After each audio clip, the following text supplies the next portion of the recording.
Oui, effectivement, je suis triste puisque le dossier important de la ratification de la charte sur les langues régionales est aujourd'hui à l'arrêt.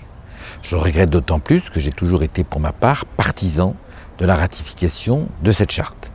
Qu'est-ce qui s'est passé? Le gouvernement socialiste y est très mal pris. Depuis plusieurs années, il dit qu'il se propose de faire ratifier la charte. Pourquoi avoir attendu de passer ce texte à un moment extrêmement sensible en termes politiques, puisqu'on est à la veille des élections régionales? Deuxième erreur du gouvernement, pourquoi avoir fait passer ce texte au Sénat, où on savait que l'accueil serait réservé, alors qu'il fallait d'abord le faire passer à l'Assemblée nationale, où tout était réuni pour que l'adoption de ce texte soit favorable.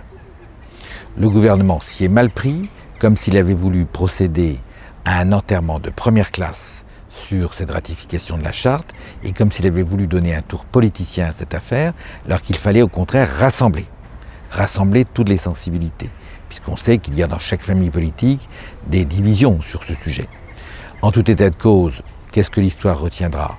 C'est que le gouvernement socialiste a échoué à faire ratifier la charte, alors qu'en 2008, j'avais obtenu, dans le cadre de la révision constitutionnelle de l'époque, que les langues régionales soient introduites dans la Constitution, par l'article 75-1.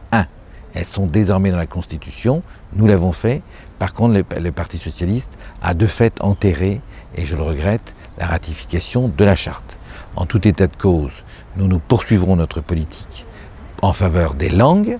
Ça ne concerne pas que la Bretagne, mais ça concerne en particulier la Bretagne, puisque nous avons la chance d'avoir des langues régionales, le breton bien évidemment, mais n'oublions pas également le gallo. Pour ma part, je suis attaché à ces langues, à titre personnel, et je considère que c'est un élément de cohésion, de cohérence pour l'identité bretonne.